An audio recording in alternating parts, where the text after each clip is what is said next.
بسم الله الرحمن الرحیم. با سلام خدمت شما بینندگان عزیز برنامه مهتاب شبان.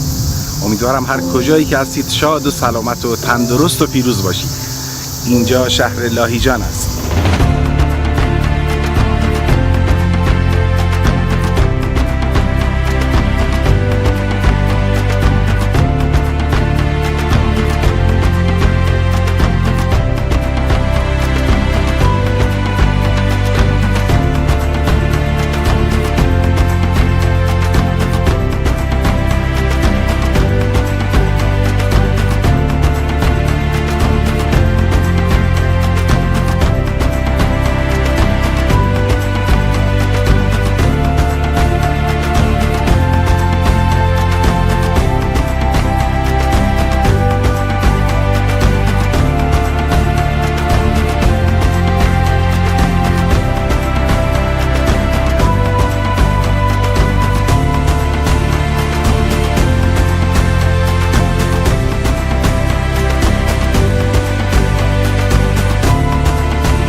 لاهیجان نی وطن نی آب و خاک، از او دور بنم نی سینه چاک.